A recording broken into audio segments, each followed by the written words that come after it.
नमस्कार। आज का हमारा टॉपिक है भारत की राज्य व्यवस्था में। आज हम लोग पढ़ने जा रहे हैं making of the Indian constitution, Hindi में भारत के संविधान के निर्माण की कहानी।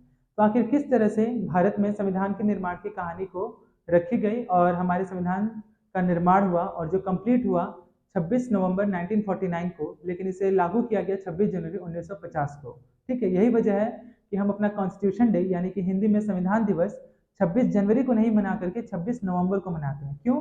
क्योंकि 26 नवंबर 1949 में हमारा पूरा संविधान जो है बन करके तैयार हो गया था, जिसे बनाने में 2 साल 11 महीने 18 दिन लग गए। तो चलिए शुरू करते हैं संविधान निर्माण की कहानी। ठीक है, तो जैसा कि आज का हमारा टॉपिक है मेकिंग ऑफ द इंडियन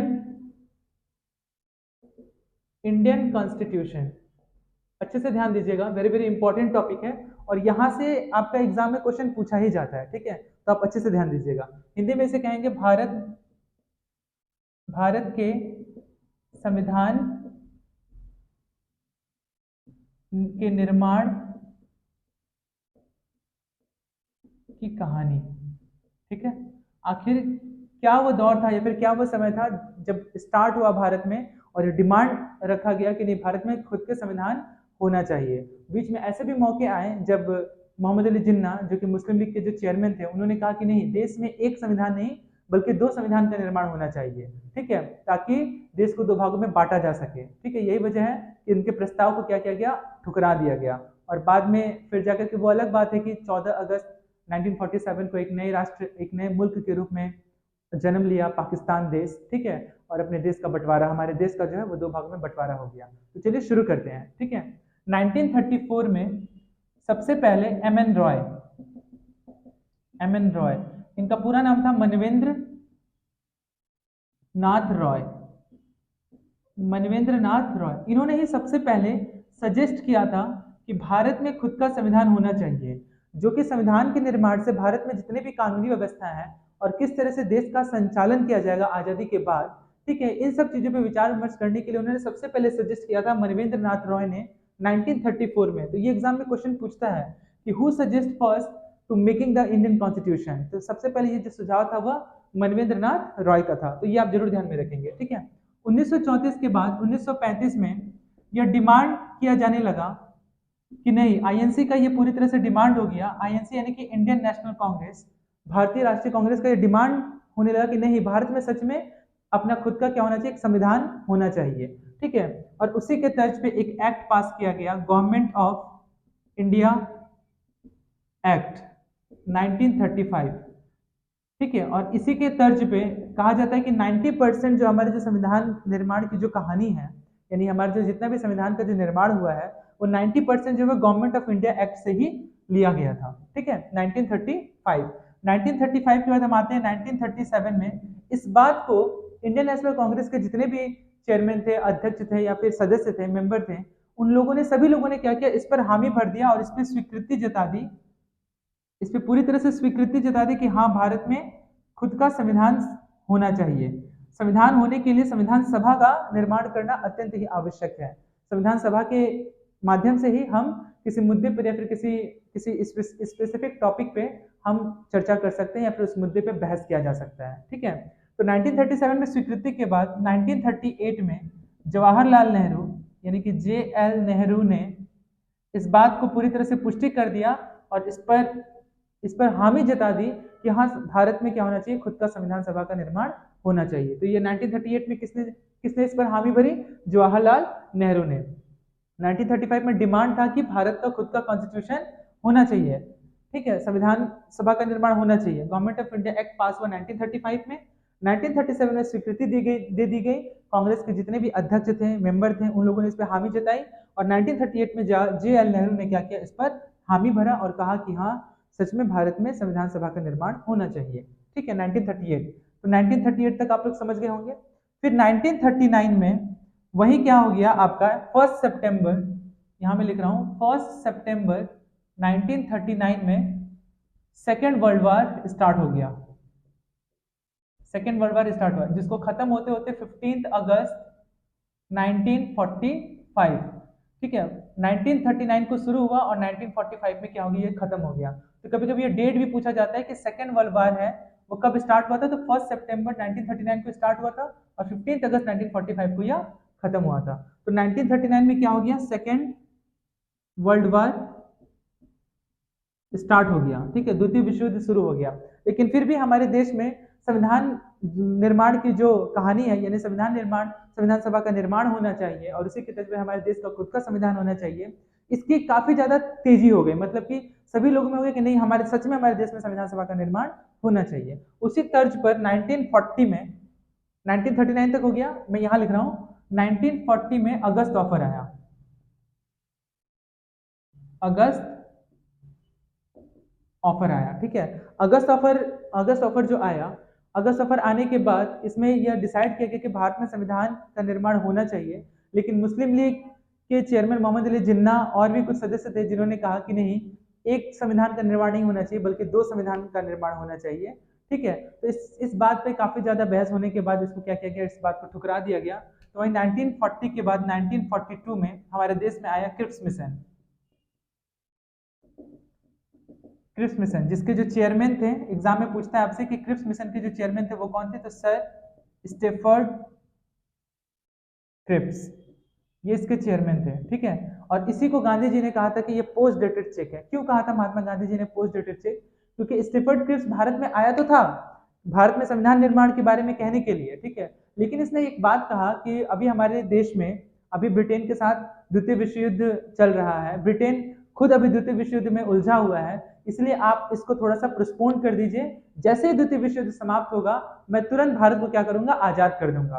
तो इस बात को सुनकर के महात्मा गांधी जी हंस उठते हैं, ठीक है, खिलखिला उठते हैं और कहते हैं कि यह चीज, इस चीज का खामियाजा हम लोग ऑलरेडी भुगत चुके हैं फर्स्ट वर्ल्ड वार में, जो कि 1914 में स्टार्ट हुआ था और 1918 में समाप्त हुआ था। बदले में हमें आजादी नहीं बल्कि रोलेट एक्ट और जलियांवाला बाग जैसे हत्याकांड मिले। ये सबक हमको ऑलरेडी मिल चुका है, इसलिए अब आप पर भरोसा करना हमारे लिए उचित नहीं है। यही वजह है कि गांधी जी ने क्रिप्स मिशन को, और सर स्टेफर्ड क्रिप्स इसके चेयरमैन थे, इस क्रिप्स मिशन को कहा था पोस्ट डेटेड चेक। तो ये भी आप ध्यान में रखेंगे, क्या कहा था, पोस्ट डेटेड चेक। मतलब ये ऐसा चेक है जो कभी भज ही नहीं सकता, कभी इसको कैश करा ही नहीं जा सकता। यानी कि अंग्रेजों की किसी भी मंशा या फिर अंग्रेजों के द्वारा कही गई किसी भी बातों पर भरोसा करना या फिर विश्वास करना, दोनों ही क्या है, व्यर्थ है, ठीक है। तो उम्मीद करते हैं कि ये जो पॉइंट है आप अच्छे से समझ गए होंगे। वापस से मैं एक बार रिपीट करता हूँ, making of the Indian constitution, Bharat के संविधान के निर्माण की कहानी। 1934 में एम एन रॉय यानी कि मनवेंद्र नाथ रॉय ने सबसे पहले सजेस्ट किया कि भारत में संविधान सभा का निर्माण होना चाहिए। 1935 में यह डिमांड काफी ज्यादा उत्तेजित हो गया और इंडियन नेशनल कांग्रेस का यह डिमांड पूरी तरह से हावी हो गया कि हाँ, भारत में संविधान सभा का निर्माण अत्यंत ही आवश्यक है। वहीं 1935 में गवर्नमेंट ऑफ इंडिया एक्ट पास हुआ 1935 को, 1937 में से स्वीकृति दे दी गई और 1938 में जेएल नेहरू ने यानी कि जवाहरलाल नेहरू ने इस पर पूरी तरह से हामी जताई और हामी भरी कि भारत में अगर संविधान सभा का निर्माण होगा तो उसके तर्ज पर हम लोग अपने देश के कानून व्यवस्था को लागू कर सकते हैं और कानून व्यवस्था को बना सकते हैं, ठीक है, 1938 में। और वही 1939 में 1939 में सेकेंड वर्ल्ड वार यानी कि द्वितीय विश्व युद्ध शुरू हो गया, जिसका डेट है 1 सितंबर 1939 को शुरू हुआ और 15 अगस्त 1945 को यह युद्ध क्या हुआ, पूरी तरह से समाप्त हुआ। वही 1940 में क्या हुआ, अगस्त ऑफर आया, 1942 में क्रिप्स मिशन आया, इसके चेयरमैन थे सर स्टेफर्ड क्रिप्स, और इसी को महात्मा गांधी जी ने कहा था पोस्ट डेटेड चेक, क्योंकि यह ऐसा चेक है जो कभी भज ही नहीं सकता। अब हम आप लोगों के बातों पर विश्वास नहीं करेंगे, ठीक है। जब तक हमारा देश आजाद नहीं हो जाता, हम आपके किसी भी मंशा पर हम लोग उस पर अब पूरी तरह से बेवकूफ बनने वाले नहीं हैं। अब हमें अपना काम करना है और इसे हम करते रहेंगे, ठीक है। गांधी जी ने पूरी तरह से ठान लिया, ठीक है। तो उम्मीद करते हैं कि ये सारा जो पॉइंट है 1934 से लेकर के 1942 तक, ये आप लोग को एकदम अच्छे से समझ में आया होगा। अब हम लोग शुरू करेंगे संविधान सभा के निर्माण की कहानी, ठीक है, जो कि 1946 से शुरू हुआ था। ये पूरी तरह से बैकग्राउंड था, यानी कि ये पूरी तरह से एक ढांचा था, स्ट्रक्चर था, जो संविधान निर्माण की कहानी बनने की एक एक मतलब कि बोल सकते हैं एक पहला एक इंट्रोडक्शन पार्ट था, ठीक है। अब हम लोग स्टार्ट करेंगे भारतीय संविधान के निर्माण की कहानी 1946, जो कि शुरू होता है कैबिनेट मिशन से। तो चलिए शुरू करते हैं। उम्मीद करता हूं कि ये सारा पॉइंट आप लोग को एकदम अच्छे से क्लियर हुआ होगा, ठीक है। 1934 से लेकर के 1942 तक। अब चूंकि 1946 में 1946 में कैबिनेट मिशन भारत आया, कैबिनेट मिशन भारत आया, ठीक है। और इसमें प्रस्ताव रखा गया कि एक नहीं दो संविधान सभा का निर्माण किया जाएगा, जिसको पूरी तरह से ठुकरा दिया गया। ठुकरा जाने के बाद 1946 में कैबिनेट मिशन के प्रस्ताव को पूरी तरह से ठुकरा दिया गया कि नहीं, देश एक है तो संविधान सभा एक ही होगा। क्योंकि अंग्रेजों की पूरी तरह से मंशा थी कि भारत को ऐसे मतलब कि कमजोर सत्ता में सौंप देना है, इसके इतने टुकड़े कर दिए जाए, दो टुकड़े कर दिए जाए, ताकि ये आपस में ही एक दूसरे से लड़ते रहें। और दुष्परिणाम यह है कि आज भी हम लोग क्या कर रहे हैं, लड़ रहे हैं, ठीक है। तभी हम बात करेंगे 1946 की। 1946 में बात है 9 दिसंबर, वेरी वेरी इंपॉर्टेंट डेट, ठीक है, बहुत ज्यादा ये इंपॉर्टेंट डेट है, ठीक है, याद रखिएगा। 9 दिसंबर 1946 को, यानी कि 1946 में Indian constituent assembly, Indian constituent assembly, भारतीय भारतीय संविधान सभा, भारतीय संविधान सभा का निर्माण किया गया 9 दिसंबर 1946 को। तो यहाँ पूछा जाता है कि उस समय जो टेम्पोररी चेयरमैन जो थे वो कौन थे। तो उस समय जो टेम्पोररी चेयरमैन थे उनका नाम था डॉक्टर सच्चिदानंद सिन्हा। क्योंकि वह कांग्रेस के सबसे बुजुर्ग नेता थे, लीडर थे, इसलिए उन्हीं को क्या किया गया, डॉक्टर सच्चिदानंद सिन्हा को ही कांग्रेस अधिवेशन का, यानी कि इंडियन कॉन्स्टिट्यूंट असेंबली का क्या किया गया, चेयरमैन बनाया गया 9 दिसंबर 1946 को। और वही ठीक 2 दिन बाद, यानी कि 11 दिसंबर 1946 को इसका परमानेंट चेयरमैन बना दिया गया, परमानेंट चेयरमैन बनाया गया हमारे देश के पहले राष्ट्रपति डॉक्टर राजेंद्र प्रसाद। लेकिन ये आप जरूर ध्यान में रखिएगा कि जब हमारा देश जब आजाद हुआ था 15 अगस्त 1947 को, तो उस समय हमारे देश में प्रधानमंत्री तो थे, उप प्रधानमंत्री भी थे, गृह मंत्रालय था, फाइनेंस मिनिस्टर था, रोड एंड ट्रांसपोर्ट मिनिस्टर था, एजुकेशन मिनिस्टर था, हेल्थ मिनिस्टर था, डिफेंस मिनिस्टर थे। लेकिन हमारे देश में जो राष्ट्रपति का जो पद था वो खाली था, ठीक है। डॉक्टर राजेंद्र प्रसाद हमारे देश के जो राष्ट्रपति पद पर ये सुशोभित होते हैं। ये डेट है आपका 24 जनवरी 1950 को। तो यह भी आप ध्यान में रखेंगे, कभी कभी यह भी एग्जाम में पूछा जाता है। 24 जनवरी 1950 को ये हमारे देश के राष्ट्रपति के पद पर मतलब कि बैठते हैं, और इसी दिन वो शपथ लेते हैं, ठीक है, भारत के राष्ट्रपति के रूप में, ना कि 15 अगस्त 1947। तो यानी कि डॉक्टर राजेंद्र प्रसाद भारतीय संविधान सभा के चेयरमैन, परमानेंट चेयरमैन बने 11 दिसंबर 1946 को। लेकिन ये हमारे देश के राष्ट्रपति कब बने, 24 जनवरी 1950 को। तो ये आप जरूर ध्यान में रखिएगा, इस पे कंफ्यूज मत होइएगा, ठीक है। 11 दिसंबर 1946। उसके बाद 13 दिसंबर, वेरी वेरी इंपॉर्टेंट ये डेट लिख रहा हूं मैं, ठीक है, ये तीनों ही इंपॉर्टेंट है, वेरी वेरी इंपॉर्टेंट, एग्जाम में यहां से क्वेश्चन पूछा जाता है। 13 दिसंबर 1946 को परमानेंट चेयरमैन तो डॉक्टर राजेंद्र प्रसाद हो गए, लेकिन साथ ही साथ एक चीज और यहाँ पे छूट गया, साथ ही साथ यहाँ पे 2 वाइस चेयरमैन भी बनाया जाता है, ठीक है। वाइस चेयरमैन का भी गठन होता है, और वाइस चेयरमैन 2 होते हैं, एक होते हैं HC मुखर्जी, यह भी एग्जाम में आपसे पूछा गया है क्वेश्चन कि परमानेंट टेम्पोररी चेयरमैन थे doctor Sachchidananda Sinha, permanent chairman doctor Rajendra Prasad को बनाया गया। तो 2 मतलब कि वाइस चेयरमैन, दो वाइस चेयरमैन भी बनाया गया, ठीक है, 2 वाइस चेयरमैन बनाया गया, एक थे HC मुखर्जी और दूसरे थे VT Krishnamacharya, VT Krishnamachari,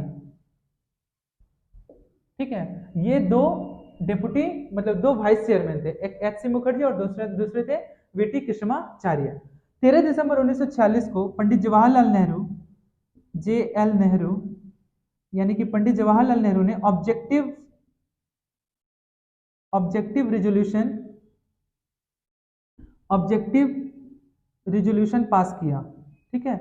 objective resolution Hindi में से कहेंगे उद्देश्य का प्रस्ताव, उद्देश्य का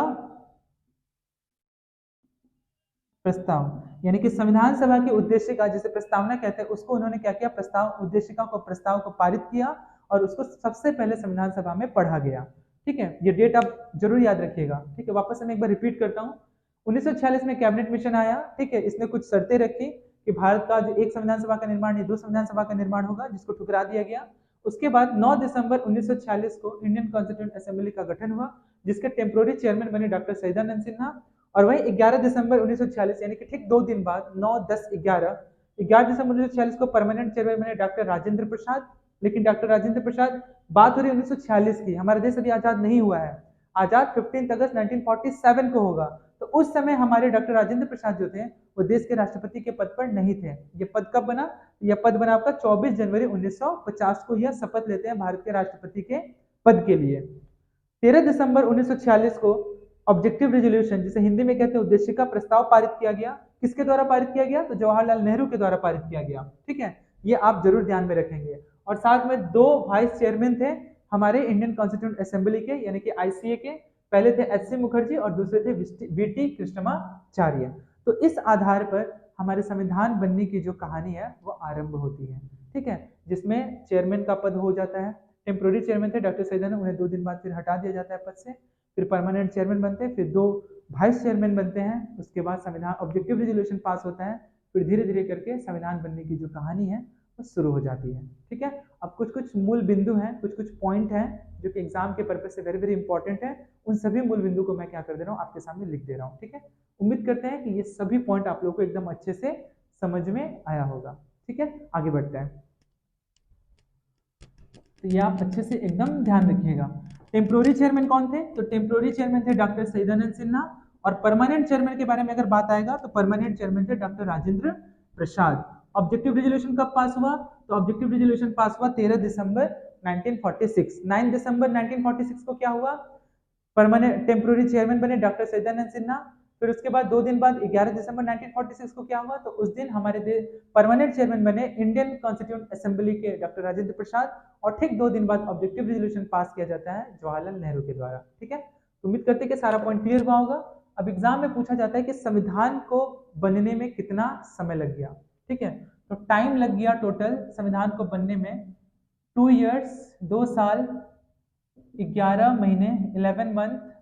यह भी आपके एग्जाम में क्वेश्चन पूछा गया। 2 साल 11 महीने 18 दिन में हमारा संविधान बन के रेडी हो गया। टोटल कितने कंट्री से लिया गया है? तो टोटल 60 देशों से हमारे संविधान को बोरो किया गया है। ठीक है, एक्सपेंसेस कितना हुआ था? टोटल कितना रुपया खर्च हुआ था? तो 64 लाख। उस जमाने में 64 लाख रुपया क्या होता? 64 लाख रुपीस, 64 लाख रुपया जो है उस समय खर्च हुआ था। ठीक है, टोटल कितने सेशन थे? यानी कि हिंदी में इसे सत्र कहते हैं। ठीक है, टोटल कितने सत्र हुए? तो टोटल सत्र थे आपके 11। यह भी आपका एग्जाम में पूछा गया है। कितने दिनों तक बहस हुआ? कितने दिनों तक विचार विमर्श हुआ? यह भी आपसे एग्जाम में क्वेश्चन पूछा गया। तो विचार विमर्श हुआ टोटल 114 दिन लगे विचार विमर्श करने में। ठीक है, ये भी आप ध्यान में रखेंगे। ठीक है, ये सारा पॉइंट है। ठीक है, टाइम कितना लगा? 2 साल 11 महीने 18 दिन। कितने कंट्री से लिया गया? 60 देशों से लिया गया। एक्सपेंसेस कितना हुआ? 64 लाख रुपया हुआ। सेशन कितने हुए? टोटल 11 सेशन हुए। डेज कितने लगे विचार विमर्श करने में? 114 दिन लग गए। ठीक है ना, यह भी आपसे पूछा गया कि उस समय हमारे देश में शेड्यूल कितने थे? तो उस समय शेड्यूल 8 थे। ठीक है, जिसे हिंदी में अनुसूची कहते हैं। तो अनुसूची टोटल कितने थे? 8 थे। ठीक है, पार्ट कितने थे? यानी कि हिंदी में भाग कितने थे? 22 थे। अभी वर्तमान में 12 अनुसूची हैं। ठीक है, आर्टिकल कितने थे? यानी कि अनुच्छेद कितने थे? तो आर्टिकल के बारे में बात करें तो आर्टिकल उस समय हमारे देश में थे 395, अभी वर्तमान में 470 है। ठीक है, शेड्यूल हो गया, पार्ट हो गया, आर्टिकल हो गया। फंडामेंटल राइट्स कितने थे? फंडामेंटल राइट्स, जिसे हिंदी में मौलिक अधिकार कहते हैं, तो फंडामेंटल राइट उस समय 7 थे। इसको वर्तमान में कितने हैं? तो वर्तमान में अभी 6 हैं फंडामेंटल राइट्स। ठीक है, एक चीज और पूछा जा सकता है कि फंडामेंटल ड्यूटीज, यानी कि हिंदी में से कहेंगे मौलिक कर्तव्य, फंडामेंटल ड्यूटीज कितने थे जब हमारे संविधान का निर्माण हुआ था? तो फंडामेंटल ड्यूटीज जो था वो 0 था, क्योंकि यह आया 42nd अमेंडमेंट एक्ट 1976 में आया था फंडामेंटल ड्यूटीज, जो कि 10 था। 10 के बाद फिर इसमें +1 किया गया, तो यानी कि अभी वर्तमान में कितने हैं? 11। ये जो एक आया था, ये आया था आपका 2002 में। ये भी आप ध्यान में रखेंगे। ठीक है, संविधान कंप्लीट कब हुआ? संविधान कंप्लीट हुआ आपका 26 नवंबर 1949 को। ठीक है, यही वजह है कि 26 नवंबर को कॉन्स्टिट्यूशन डे मनाया जाता है। ठीक है, हिंदी में कहते हैं इसे संविधान दिवस। ठीक है, और वही इम्प्लीमेंट कब हुआ? इम्प्लीमेंट से तात्पर्य आपका लागू होने से है। तो लागू कब हुआ? तो लागू हुआ ये 26 जनवरी 1950 को। ठीक है, तो ये सारा पॉइंट उम्मीद करते हैं आप लोग को एकदम अच्छे से क्लियर हुआ होगा। वापस से रिपीट करते हैं, टाइम कितना लगा? तो टाइम लगा इसे बनाने में 2 साल 11 महीने 18 दिन। कितने कंट्री से लिया गया? 60 देशों से लिया गया। एक्सपेंसेस कितना हुआ? 64 लाख रुपए खर्च हुए। कितने सेशन हुए टोटल? तो 11 सत्र हुए। कितने दिनों तक विचार विमर्श हुआ? 114 दिनों तक। 114 दिनों तक विचार विमर्श हुआ। उस समय शेड्यूल कितने थे? तो टोटल 8 ही थे। पार्ट कितने थे? 22 थे। आर्टिकल कितने थे? 395। फंडामेंटल राइट 7 थे। ठीक है, फिर उसको 44वां संविधान संशोधन अधिनियम 1978 द्वारा उसे हटा दिया गया, यानी कि राइट टू प्रॉपर्टी को। तो अभी वर्तमान में 6 हैं। ठीक है, फंडामेंटल ड्यूटीज कितने थे? तो फंडामेंटल ड्यूटीज जो थे वो आपका 0 था। फिर 42 अमेंडमेंट एक्ट 1976 के तहत 10 फंडामेंटल राइट्स आया। फिर एक ऐड किया गया 2002 जो कि शिक्षा से संबंधित है। तो टोटल आज के डेट में कितने फंडामेंटल ड्यूटीज है? 11 है। ठीक है, वापस से एक बार मैं आपको बता दूं, शेड्यूल अभी 12 है, पार्ट 25 है, आर्टिकल 470 है, फंडामेंटल राइट्स 6 है और फंडामेंटल ड्यूटीज 11 है वर्तमान में। तो उम्मीद करते हैं कि ये सभी पॉइंट जो है आपको अच्छे से क्लियर हुआ होगा। कंप्लीट कब हुआ संविधान? 26 नवंबर 1949 को। ठीक है, कॉन्स्टिट्यूशन डे कब मनाया जाता कॉन्स्टिट्यूशन डे कब मनाया जाता है? तो वो 26 नवंबर को संविधान दिवस के रूप में। और लागू कब हुआ था हमारे देश में? 26 जनवरी 1950 को। और इसी दिन मनाया जाता है आपका रिपब्लिक डे। Republic day. ठीक है, ये आप ध्यान में रखेंगे। और 15 अगस्त को इंडिपेंडेंस डे। तो उम्मीद करता हूं कि ये सारा जो पॉइंट है आप लोगों को एकदम अच्छे से क्लियर हुआ होगा। तो और कुछ इंपॉर्टेंट पॉइंट है कि हमारे देश में राष्ट्रीय ध्वज को कब अपनाया गया, राष्ट्रगीत को कब अपनाया गया, राष्ट्रगान को कब अपनाया गया। ठीक है, हमारे देश के राष्ट्रपति डॉक्टर राजेंद्र प्रसाद पहले राष्ट्रपति थे हमारे देश के। ठीक है, जो सबसे लंबे समय तक वो रहे। उनका पद मैंने पहले ही चर्चा कर दिया है कि उनको वो जो अपने पद पर जो आश्रित हुए थे वो 24 जनवरी 1950 को हुए थे। तो ये कुछ कुछ पॉइंट है, इसको भी मैं आप लोगों को लिख दे रहा हूँ। ठीक है, उम्मीद करते हैं ये सारा पॉइंट आप लोगों को क्लियर हुआ होगा। आगे बढ़ते हैं, लास्ट ये पॉइंट है।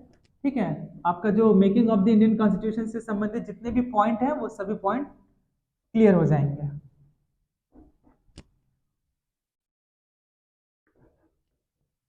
तो पॉइंट क्या था? पहले देश का जो राष्ट्रीय ध्वज, राष्ट्रीय ध्वज इसको यानी कि नेशनल फ्लैग को कब स्वीकारा गया? तो ये स्वीकारा गया आपका 22 जुलाई 1947 को। ठीक है, राष्ट्रीय गीत को कब स्वीकृति मिली? तो यह मिला आपका 24 जनवरी 1950 को। उसके बाद है आपका राष्ट्रीय गान यानी कि जनगण मन, इसे भी स्वीकृति मिली 24 जनवरी 1950 में। ठीक है, फिर वहीं हमारे देश के जो राष्ट्रपति का जो पद है, राष्ट्रपति का पद जिस पर सुशोभित होते हैं डॉक्टर राजेंद्र प्रसाद, तो ये कब शपथ लेते हैं? तो ये भी लेते हैं 24 जनवरी 1950 को। ठीक है, यह भी आप ध्यान में रखेंगे। ठीक है, और अंतिम जो बैठक होता है, अंतिम बैठक यानी कि last meeting of Indian constituent assembly, भारतीय संविधान सभा की जो अंतिम बैठक होती है वो भी होती है 24 जनवरी 1950 को। ठीक है, और लास्ट एक है आपका national voters day. National voters day ये मनाया जाता है 25 जनवरी को, क्योंकि इलेक्शन कमीशन का जो गठन हुआ था वो 25 जनवरी 1950 को ही इसका गठन हुआ था। ठीक है, यह भी आप ध्यान में रखेंगे, इलेक्शन